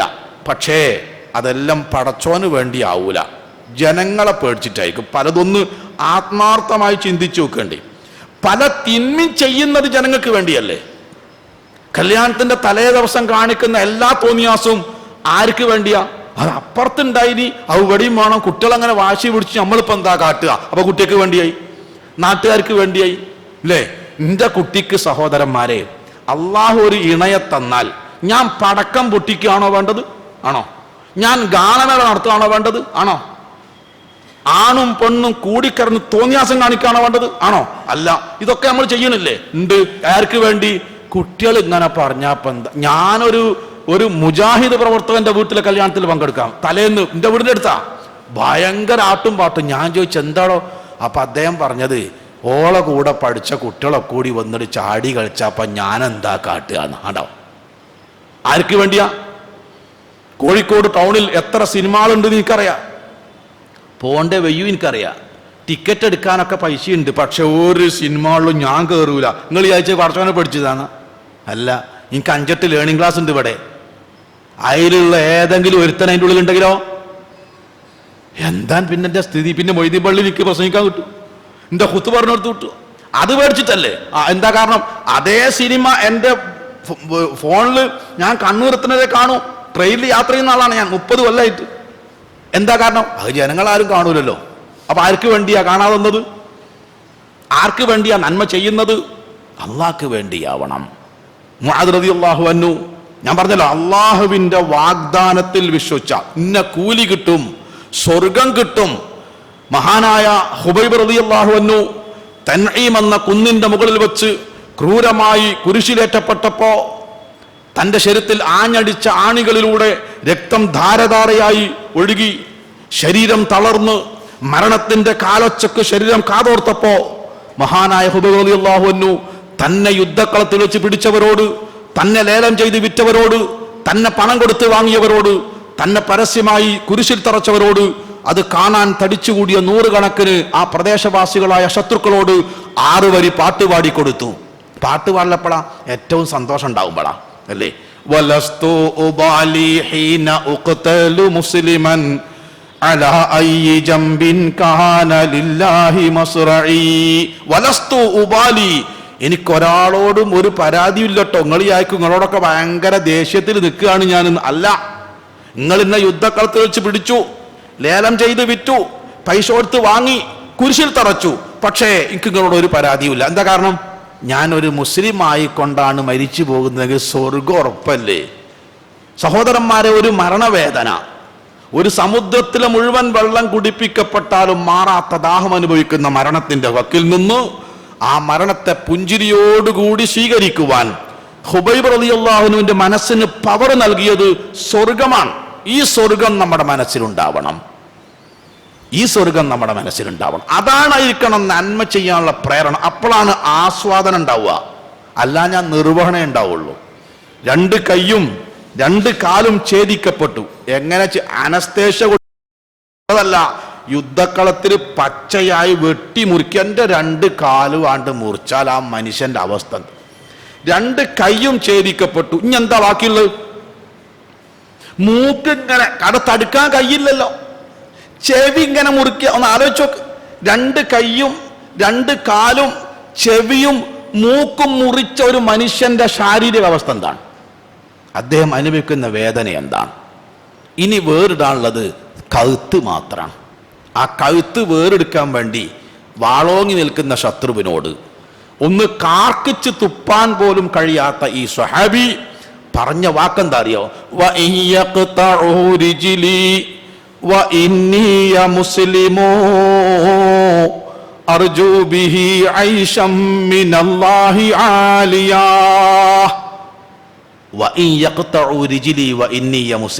ഞാനൊരു മുസ്ലിമായി ജീവിക്കുന്നത് കൊണ്ടാണ്, തൗഹീദ് ഉൾക്കൊണ്ടത് കൊണ്ടാണ് താങ്കൾ എന്നെ തുണ്ടം തുണ്ടമായി നുറുക്കുന്നതെങ്കിൽ നിങ്ങൾക്കാ തെറ്റുപറ്റിയത്. എന്താ കാരണം അറിയോ? എൻ്റെ ശരീരത്തിൽ നിന്ന് തെറിച്ചു പോകുന്ന ഓരോ തുണ്ട് മാംസത്തിന് പകരം, ഓരോ തുള്ളി രക്തത്തിന് പകരം അർജു ബിഹി ഐശം മിനല്ലാഹി അലിയ, ഉന്നതമായ സ്വർഗത്തിലെ വലിയ പടവുകളാണ് എന്നെ കാത്തു നിൽക്കുന്നത്. ഉൾപ്പുളകത്തോടുകൂടി, അത്യന്തം സന്തോഷത്തോടുകൂടി ആ മുഴുവൻ വേദനകളെയും ആവേശമാക്കി മാറ്റാൻ സഹാബിന്റെ മനസ്സിലുണ്ടായിരുന്ന സ്വർഗം പടച്ചവൻ പറഞ്ഞതാ. അതുകൊണ്ടാണ് ഉമർ റളിയല്ലാഹു അൻഹു രക്തസാക്ഷിത്വം ചോദിച്ചു വാങ്ങിയതല്ലേ, അവിചാരിതമായി സംഭവിച്ചതല്ലോ. ഉമർ റളിയല്ലാഹു അൻഹു ചോദിച്ചു വാങ്ങിയതാ. പടച്ചോനെ, എത്ര യുദ്ധത്തിലാണ് ഞാൻ പങ്കെടുത്തത്, എൻ്റെ കൂട്ടുകാരൊക്കെ രക്തസാക്ഷിയായി സ്വർഗത്തിലെത്തി. അതുകൊണ്ട് അല്ലാഹുമ്മർസുഖ്നി അശ്ശഹാദത ഫീ സബീലിക് വഫീ ബിലാദി റസൂലിക് വഫീ മസ്ജിദി റസൂലിക്. അല്ലാഹുവേ, നീ എനിക്ക് രക്തസാക്ഷിത്വം നൽകണം. അത് ഏടുന്നെങ്കിലും തന്നിട്ട് കാര്യമല്ല. ഫീ ബിലാദി റസൂലിക്, നിന്റെ പ്രവാചകന്റെ ആഗമനത്തിലൂടെ മദീനത്തുർ റസൂൽ എന്നറിയപ്പെട്ട ഈ മദീനയിൽ വെച്ച് പോരാ. വഫീ മസ്ജിദി റസൂലിക്, പ്രവാചകന്റെ പള്ളി. എന്താ പള്ളി? മാ ബൈന ബൈതി വ മിംബരി റൗളത്തും മിൻ റിയാദിൽ ജന്ന. എൻ്റെ മിമ്പറിന്റെയും എൻ്റെ വീടിന്റെയും ഇടയിലുള്ള സ്ഥലം സ്വർഗത്തോപ്പാണെന്ന് പറഞ്ഞ അവിടെ വെച്ച് റബ്ബേ നീ എനിക്ക് രക്തസാക്ഷിത്വം നൽകണം. പടച്ചോൻ കൊടുത്തില്ലേ? ചോദിച്ചു വാങ്ങിയതാ. എന്താ കാര്യം? രക്തസാക്ഷിയായാൽ കിട്ടുന്നത് കൂലി അറിയാം. അപ്പൊ നമ്മൾ നന്മ ചെയ്യുന്നതിന്റെ പ്രചോദനം എന്താവണം? അള്ളാന്റെ സ്വർഗ്ഗം. അപ്പം എന്താ ആ സംഗതി ആസ്വദിച്ചിട്ടാ ചെയ്യുക, ആസ്വദിച്ചിട്ടാ ചെയ്യുക.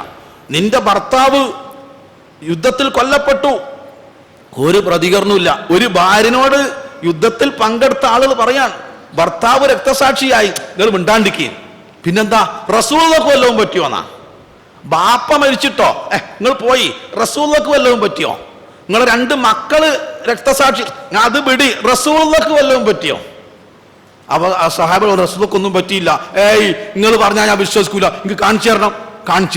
അങ്ങനെ സഹാബികൾ നിങ്ങൾ ആലോചിച്ച് നോക്കി, ബാപ്പ രക്തസാക്ഷിയായി കിടക്കുകയാണ്, ഭർത്താവ് രക്തസാക്ഷിയായി കിടക്കുകയാണ്, 2 മക്കൾ രക്തസാക്ഷിയായി കിടക്കുകയാണ്. എന്നിട്ട് എന്താണ്, റസൂലുള്ളാഹിക്ക് വല്ലതും പറ്റിയോന്നാ പറഞ്ഞിട്ട് വിശ്വാസമാണില്ല, കൊണ്ടുപോയി കാണിച്ചു കൊടുത്തു. അള്ളാന്റെ റസൂലിന്റെ മുഖം കണ്ടപ്പോ ഈ സഹോദരി വരാ, കുല്ലു മുസീബത്തിൻ ബഅദക ജലൽ, പ്രവാചകരെ താങ്കൾ ജീവിച്ചിരിക്കുമെങ്കിൽ എന്തുണ്ടായാലും എന്താ, എനിക്കൊരു നഷ്ടമില്ല, ഒരു പ്രയാസമില്ല. ഈ പെണ്ണിന്റെ മനസ്സിലുള്ള സ്വർഗത്തിന്റെ വലുപ്പത്തിലാണ് സഹോദരന്മാരെ. നബി സല്ലല്ലാഹു അലൈഹി വസല്ലമ പറഞ്ഞ കാര്യങ്ങൾ ചെയ്യാൻ നമുക്ക് പ്രചോദനമാകേണ്ടത് അള്ളാഹുവിന്റെ വാഗ്ദാനമാണ്. അള്ളാന്റെ റസൂല് പറഞ്ഞ കാര്യത്തിൽ നിന്ന് മാറി നിൽക്കാൻ നമുക്ക് പ്രചോദനമാകേണ്ടത് അള്ളാന്റെ ശിക്ഷയെ പറ്റിയുള്ള ഭയാനകമായ മുന്നറിയിപ്പുകളാണ്. അല്ലാതെ എയ്ഡ്സ് ഉണ്ടാവുമെന്ന് പേടിച്ചിട്ട് വ്യഭിചരിക്കാവുന്നതുകൊണ്ട് പ്രത്യേകിച്ച് നേട്ടമൊന്നുമില്ല. മനസ്സിലായോ? അള്ളാനെ പേടിച്ചിട്ട് വേണം. ഞാൻ അവസാനിപ്പിക്കുന്നു. മഹാനായ മുഅദ് റളിയല്ലാഹു അൻഹു വലിയ പണ്ഡിതനാണ്. കർമ്മശാസ്ത്രത്തിൽ റസൂലുള്ളാഹി ജീവിച്ചിരിക്കെ പ്രവാചകൻ പറഞ്ഞ എന്താ അറിയോ? നിങ്ങൾക്ക് കർമ്മശാസ്ത്രത്തിൽ വല്ല സംശയമുണ്ട്, എന്നെ കാത്തിക്കണ്ട, മുആദിനോട് ചോദിച്ചാൽ മതി. അത്ര അറിവുള്ള ആളാണ്.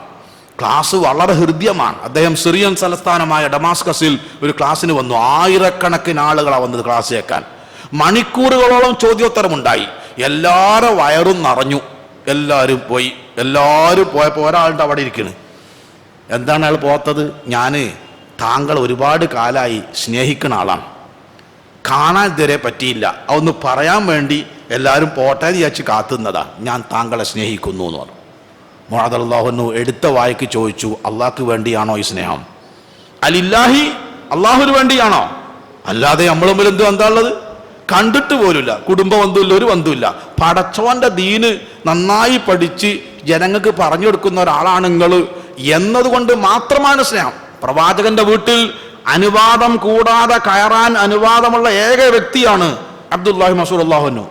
പ്രവാചകന്റെ വീട്ടിലേക്ക് സമ്മതം ചോദിക്കണ്ട. എന്നിട്ട് മദീനയിലെത്തിയപ്പോൾ സ്വഹാബികൾ വിചാരിച്ചാൽ എന്താ അറിയോ? ഇബ്നു മസ്ഊദ് റസൂലിന്റെ മകനാന്നാ. 24 മണിക്കൂറും പ്രവാചകന്റെ വീട്ടിലുണ്ടാവുക, ആരോടും അനുവാദം ചോദിക്കണ്ട. അങ്ങനെ അള്ളാന്റെ റസൂലിന്റെ അടുത്ത് നിന്ന ആളാണ്. അപ്പൊ അദ്ദേഹം ചോദിക്കുകയാണ്, അള്ളാഹ്ക്ക് വേണ്ടിയാണോ ഈ സ്നേഹം? അങ്ങനെ 3 വട്ടം ചോദിച്ചു. 3 വട്ടം ഇയാൾ പറഞ്ഞു, അതെ, അള്ളാഹ്ക്ക് വേണ്ടിയാണ്. എങ്കിൽ അബ്ശിർ, താങ്കൾ സന്തോഷിക്കുക. ഇന്നി സമിഅ്തു റസൂലുള്ളാഹി സ്വല്ലല്ലാഹു അലൈഹി വസല്ലം യഖൂൽ, അള്ളാഹുവിന്റെ റസൂൽ പറയുന്നത് ഞാൻ കേട്ടിട്ടുണ്ട്. മൻ അഹബ്ബ ലില്ലാഹ്, അള്ളാഹ്ക്ക് വേണ്ടി സ്നേഹിക്കണം. വ അബ്ഗദ ലില്ലാഹ്, അള്ളാഹ്ക്ക് വേണ്ടി കോപിക്കണം, ദേഷ്യം പിടിക്കണം. വ അഅതാ ലില്ലാഹ്, അള്ളാഹ്ക്ക് വേണ്ടി കൊടുക്കണം. വ മനഅ ലില്ലാഹ്, അള്ളാഹ്ക്ക് വേണ്ടി ചിലപ്പോൾ കൊടുക്കാതെ കണ്ടിരും.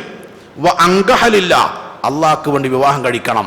ഫഖദ് ഇസ്തക്മല ഈമാനഹു, അവന്റെ ഈമാൻ പൂർത്തിയായിരിക്കുന്നു. എല്ലാം അള്ളാഹ്ക്ക് വേണ്ടി. ഇന്നെല്ലാം ജനങ്ങൾക്ക് വേണ്ടിയാ. ഞാനൊരു നാടൻ ഉദാഹരണം പറഞ്ഞു നിർത്താം, നമുക്കെല്ലാവർക്കും മനസ്സിലാകണേ. ഓമശ്ശേരി ശാന്തി സ്ത്രീകൾക്ക് പ്രസവിക്കാനുള്ള സ്ഥലമാണ്, നമുക്കറിയാലോ, പേര് കേട്ട ഹോസ്പിറ്റലാണ്. അപ്പൊ കോഴിക്കോട്, മലപ്പുറം, വയനാട്ട് ജില്ലയിൽ ഒരുവിധം പെണ്ണുങ്ങളൊക്കെ പ്രസവിക്കാൻ വല്ല അങ്ങോട്ടാണ്. അപ്പം അങ്ങനെ ആവുമ്പോൾ നമ്മളെ കുടുംബത്തിൽ ആരെങ്കിലും ഒക്കെ 1 മാസമോ 2 മാസമോ കൂടുമ്പോൾ പ്രസവിക്കാണ്ടിരിക്കൂലല്ലോ. പ്രസവിച്ചാൽ ആ വിവരം നമ്മളെ ഭാര്യമാർ ആദ്യം അറിയും. അവരെ സംബന്ധിച്ചിടത്തോളം പ്രസവിച്ചാൽ കുട്ടിനെ പോയി കാണൽ ഈമാൻ കാര്യത്തിൽ ഒന്നാമത്തതാണ്, നിർബന്ധം. അൽബക്കറയിലറ്റം പറഞ്ഞ മാതിരിയാണ്. അപ്പം അങ്ങനെ ഉണ്ടെങ്കിൽ നമ്മളെ ഭാര്യമാർ പറയും. ഞാൻ എൻ്റെ ഒരു അനുഭവം പറയാം. അങ്ങനെ ഉണ്ടായി. അവള് പറഞ്ഞു, ഇന്ന ആളെ ഭാര്യ പ്രസവിച്ചിരിക്കുന്നു കേട്ടോ. അപ്പം ഞാനോ പെണ്ണെട്ടി തന്നെ അപ്പോഴാണ് അറിഞ്ഞേ, നമ്മളത് അറിയില്ലല്ലോ. കുട്ടികളുണ്ടായി. ശരി, ഓളെ കാണാൻ പോകണം. എന്താ കാരണം? അള്ളാൻ്റെ അടുക്ക കൂലി കിട്ടാനാണ് എന്നല്ല. ഞാൻ പ്രസവിച്ചപ്പോൾ നീ കാണാൻ വന്നീനി, അതിനാ. അപ്പം അള്ളാൻ്റെ കൂലി കിട്ടുമോ? ഇല്ല. ഇങ്ങോട്ട് വന്നതുകൊണ്ട് അങ്ങോട്ട് പോകണം. ശരി, ഞാൻ ഒരു കുടുംബ പ്രശ്നം വേണ്ട, എല്ലാം ഇറങ്ങി, വീട്ടിൽ നിന്ന് ഇറങ്ങി കൂളിമാടെത്തിയപ്പം ഒരു തോണ്ടല്. എന്തായി? ഒന്നുമില്ലാതെ ആട് പോയാൽ ഓലെന്താ വിചാരിക്കുക? അള്ളാൻ്റെ കൂലിയല്ല, ഓലെന്താ വിചാരിക്കുക? അപ്പം എന്താ വേണ്ടത്? നീന്തറാക്ക വേണം. നീന്തറാക്ക. ഞാൻ 4 കുട്ടികളെ വാപ്പേ, പ്രസവവും നീന്തപ്പഴവും തമ്മിലുള്ള ബന്ധം എപ്പോഴും എനിക്ക് മനസ്സിലായില്ല. അങ്ങനെ ആലോചിച്ച് എന്താ ഇപ്പം പ്രസവവും നീന്തറാക്കും തമ്മിലുള്ള ബന്ധം? ഇനിയിപ്പോൾ ആ ഒരു പ്രശ്നം ആക്കണ്ട. ഇറങ്ങി അന്ന് 80 ഉറുപ്പ്യ 1 കിലോ നീന്തറാക്ക 3 എണ്ണ കിട്ടിയ, വെറും 3 എണ്ണം. ഇതുമായിട്ട് അടിച്ചെന്നപ്പോൾ രണ്ടാമത്തെ ചീത്ത. എന്താ ഇപ്പത്? ഇതുമായിട്ട് അടിച്ചെന്നാൽ ഓലെന്താ വിചാരിക്കുക? 5 കിലോ 5 8 40 400 പോയി. വെറും നീന്തപ്പഴം മാത്രമായിട്ട് അടിച്ചെന്നാൽ ഓലെന്താ വിചാരിക്കുക? ഇനിയിപ്പോൾ എന്താ വേണ്ടത്? കോഴിമുട 1 ഡസൻ 70 അങ്ങനെയും പോയി. ഇതും കൊണ്ട് ശാന്തി ഹോസ്പിറ്റലിൽ ചെന്നിങ്ങനെ മോളെവിടാണ് ഈ പെണ്ണ് കിടക്കുന്നത്, അവിടെ നമ്മൾ തന്നെ പേറി കൊണ്ടുപോയി വേണം. അങ്ങനെ പോയ ആടെത്തിയപ്പം എൻ്റെ കണ്ണുകൊണ്ട് കണ്ട കാഴ്ച കാര്യങ്ങൾ, ഈ പെണ്ണ് കിടക്കുന്ന കട്ടിലിൻ്റെ അടിയിൽ ഒരു 50 കിലോ നീന്തറേക്കാം, ഒരു പീടിയ തുടങ്ങാൻ മാത്രം കോഴിമുടി, എന്നിട്ട് വയറ്റളി നമ്മൾ കൊണ്ടുപോയത് മാണ്ടാന്ന് പറയില്ല, അത് വാങ്ങിച്ച്. ഇതാർക്ക് വേണ്ടിയിട്ടാണ് സഹോദരന്മാരെ? എൻ്റെ സംസാരം കേൾക്കുന്ന സഹോദരിമാരോട് ഞാൻ ചോദിക്കട്ടെ, ഒരു പെണ്ണ് ഏറ്റവും നല്ല ഡ്രസ്സ് ഇടേണ്ടത് ആരുടെ മുമ്പിലാണ്? ഭർത്താവിൻ്റെ മുമ്പിലാണ്. ഇവിടെ നിൽക്കണമൊക്കെ ഭർത്താക്കന്മാരാണല്ലോ. നമ്മളെ മുമ്പിൽ നമ്മളെ പെണ്ണുങ്ങൾ എങ്ങനെയാണ് നിൽക്കുക എന്ന് ഞാൻ പെണ്ണ് വേദന തരേണ്ട ആവശ്യമുണ്ടോ? ഇല്ലല്ലോ. ഇവർ ഏറ്റവും നല്ല ഡ്രസ്സ് ഇടപ്പോഴാണ് കല്യാണത്തിന് പോകുമ്പോൾ. എന്തൊരു രസാദിട്ടുള്ള കാണാമെന്നറിയോ? പക്ഷേ എനിക്ക് കാണാൻ വീതിയില്ല. കാരണം എന്താണോ? ബൈക്കിൻ്റെ ബാക്കിലായിരിക്കുക. ഞാൻ ഓളെ നോക്കിയാണ്ട് അവസാനത്തെ നോട്ടായിരിക്കും. നാട്ടുകാർ മുഴുവൻ കാണും. കല്യാണം കഴിഞ്ഞു, വീട്ടിലെത്തി, എസർ സ്കെച്ച് അങ്ങാടിക്ക് ഇറങ്ങി. അപ്പം അങ്ങാടിയിൽ നിന്ന് അല്ല, നിങ്ങൾ രാവിലെ നിങ്ങളെ ബൈക്കുമ്പോൾ ആരായിരുന്നു? എൻ്റെ ഭാര്യ. ഭാര്യ ഒന്നും അല്ല, ഭാര്യ എൻ്റെ മോള് ബാംഗ്ലൂർ ആകുമ്പോൾ ഇവിടെ അല്ല. നിങ്ങളെ ഭാര്യയാണ് എഴുതുന്നത്. എന്നാ ഓക്ക് ഒരു കുഴപ്പവും പറ്റിയില്ല കേട്ടോ. ഏത് നാട്ടുകാരിനോട് പറഞ്ഞു. അപ്പം ഞാൻ ചോദിച്ചു, എങ്ങനെയുണ്ട് ഓള്? നല്ല രസമുണ്ട്. ഉണ്ടോന്ന് ഞാൻ അപ്പം എനിക്കതിനെ കാണാൻ പൂതിയായി. അപ്പം ഞാൻ വേഗം വീട്ടിൽ പോയി നോക്കുമ്പോൾ അത് പഴയ കോലത്തിലാണ്. ജനങ്ങൾക്ക് വേണ്ടി നന്മ ചെയ്യുന്ന, ജനങ്ങളെ പേടിച്ച് തിന്മ ചെയ്യാതിരിക്കുന്ന ഒരു വിധാനത്തിൽ നിന്ന് അള്ളാഹ്ക്ക് വേണ്ടി നന്മ ചെയ്യുന്ന, അള്ളാഹ്ക്ക് വേണ്ടി തിന്മ ചെയ്യാതിരിക്കുന്ന വിധാനത്തിലേക്ക് മാറണം. ഇതൊക്കെ റമളാൻ നമ്മിൽ ഉണ്ടാക്കേണ്ട അടിസ്ഥാനപരമായ ഒരു മാറ്റം. ഒരുപാട് കാര്യങ്ങളാണ്. സ്വഹാബിയുടെ ജീവിതം പഠിക്കുകയും അത് ജീവിതത്തിൽ പകർത്താൻ ശ്രമിക്കുകയും ചെയ്യുക. അവസാന ദിവസമാണ്, പരമാവധി അള്ളാഹിനോട് അടുക്കാനും പാപമോചനം തേടാനൊക്കെ പരിശ്രമിക്കുക. അള്ളാഹു നമ്മെ അനുഗ്രഹിക്കുമാറാവട്ടെ. വന്നുപോയ തെറ്റുകുറ്റങ്ങൾ റഹ്മാനായ റബ്ബേ ഞങ്ങൾക്കെല്ലാവർക്കും നീ വിട്ടുപുറത്ത് മാഫാക്കി തരണേ റഹ്മാനെ. പരിശുദ്ധ ഖുർആനും പരിശുദ്ധ റമളാനും അനുകൂലമായി സാക്ഷി പറയുന്ന യഥാർത്ഥ നോമ്പുകാരിൽ, ഖുർആനിൻ്റെ ആളുകളിൽ റബ്ബേ ഞങ്ങളെല്ലാം നീ ഉൾപ്പെടുത്തണേ റഹ്മാനെ. ഇത്രയും ദിവസം നിർവഹിച്ച എല്ലാ നോമ്പും നിസ്കാരവും സദഖയും തറാവിയും അതിലൊക്കെ എന്തൊക്കെ ന്യൂനത ഉണ്ടെങ്കിലും അതൊക്കെ പരിഹരിച്ച് പൂർണ്ണാർത്ഥത്തിൽ ഞങ്ങളിൽ നിന്ന് സ്വീകരിക്കണേ റഹ്മാനെ. ഈ പള്ളിയിൽ ഞങ്ങൾ ഒരുമിച്ച് കൂടിയതുപോലെ സ്വർഗത്തിൽ കുടുംബസമേതം ഞങ്ങൾ നീ ഒരുമിച്ച് കൂട്ടണേ റഹ്മാനെ. ഞങ്ങളുടെ കുടുംബത്തിൽ മരിച്ചുപോയ മാതാപിതാക്കൾക്ക് നീ മഗ്ഫിറത്തും മർഹമത്തും നൽകി അനുഗ്രഹിക്കണേ റഹ്മാനെ. രോഗം കൊണ്ട് പ്രയാസപ്പെടുന്ന എല്ലാവർക്കും നീ ശിഫ നൽകി അനുഗ്രഹിക്കണേ റഹ്മാനെ. ആരോഗ്യത്തിലും സമയത്തിലും ജോലിയിലും കൃഷിയിലും വരുമാനത്തിലും കുടുംബത്തിലും ഇണകളിലും സന്താനങ്ങളിലും ഖൈറും ബർക്കത്തും പുരോഗതിയും പ്രദാനം ചെയ്യണേ റഹ്മാനെ. മാറാവ്യാധി മാരക രോഗത്തെ തൊട്ട് താങ്ങാനാവാത്ത പരീക്ഷണങ്ങളെ തൊട്ട് ഞങ്ങളെല്ലാം നീ കാത്തു രക്ഷിക്കണേ റഹ്മാനെ. അവസാനം മരിക്കുമ്പം ഈമാനോടുകൂടെ തൗബയോടുകൂടെ അള്ളാഹുവെ സ്വർഗം നേർക്ക് നേരെ കണ്ട് സന്തോഷത്തോടെ പ്രതീക്ഷയോടെ നിന്നിലേക്ക് മടങ്ങി വരാൻ ഞങ്ങൾക്ക് നീ തൗഫീക്ക് നൽകണേ റഹ്മാനെ. മരണശേഷം ഞങ്ങൾക്ക് ഓരോരുത്തർക്കും നീ കണക്കാക്കിയിട്ടുള്ള ഖബർ 6 അടി മണ്ണ് കണ്ണെത്താ ദൂരം നീ വിശാലമാക്കി തരണേ റഹ്മാനെ. ഖബറിലെ ചോദ്യത്തിന് കൃത്യമായി മറുപടി പറയാൻ അറിവും കഴിവും തൗഫീക്കും ഞങ്ങൾക്ക് ഓരോരുത്തർക്കും നീ നൽകി അനുഗ്രഹിക്കണേ റഹ്മാനെ. പരലോകത്ത് പ്രവാചകന്റെ കയ്യിൽ നിന്ന് ഹൗദുൽ കൗസർ വാങ്ങിക്കുടിക്കുവാൻ ഞങ്ങൾക്ക് നീ തൗഫീക്ക് നൽകണേ റഹ്മാനെ. വലത് കയ്യിൽ കർമ്മരേഖ തന്ന് ഞങ്ങളെ നീ സഹായിക്കണേ റഹ്മാനെ. ഏറ്റവും എളുപ്പത്തിലുള്ള നിസ്സാരമായ ലളിതമായ വിചാരണ തന്ന് ഞങ്ങളെ നീ സഹായിക്കണേ റഹ്മാനെ. ഇടിമിന്നൽ വേഗത്തിൽ സിറാത്ത് കടന്നു പോകുന്നവരിൽ ഞങ്ങളെ നീ ഉൾപ്പെടുത്തണേ റഹ്മാനെ. കഠിനകഠോരമായ നരകശിക്ഷയിൽ നിന്ന് കുടുംബസമേതം ഞങ്ങളെ നീ കാത്തു രക്ഷിക്കണേ റഹ്മാനെ. കുടുംബസമേതം സ്വർഗം നൽകി ഞങ്ങളെ നീ അനുഗ്രഹിക്കണേ റഹ്മാനെ. അല്ലാഹുമ്മ ഗ്ഫിർ ലിൽ മുഅ്മിനീന വൽ മുഅ്മിനാത്ത് വൽ മുസ്ലിമീന വൽ മുസ്ലിമാത്ത് അൽ അഹ്യാഇ മിൻഹും വൽ അംവാത്ത്. റബ്ബനാ ആതിനാ ഫിദ്ദുനിയാ ഹസന വഫിൽ ആഖിറതി ഹസനതൻ വഖിനാ അദാബന്നാർ. റബ്ബനാ തഖബ്ബൽ മിന്നാ ഇന്നക അൻതസ് സമീഉൽ അലീം വതുബ് അലൈനാ ഇന്നക അൻതത് തവ്വാബുർ റഹീം. ആമീൻ ആമീൻ ആമീൻ ബിറഹ്മതിക യാ അർഹമർ റഹീമീൻ. വൽഹംദുലില്ലാഹി റബ്ബിൽ ആലമീൻ. വസ്സലാമു അലൈക്കും വറഹ്മത്തുള്ളാഹി വബറകാതുഹു.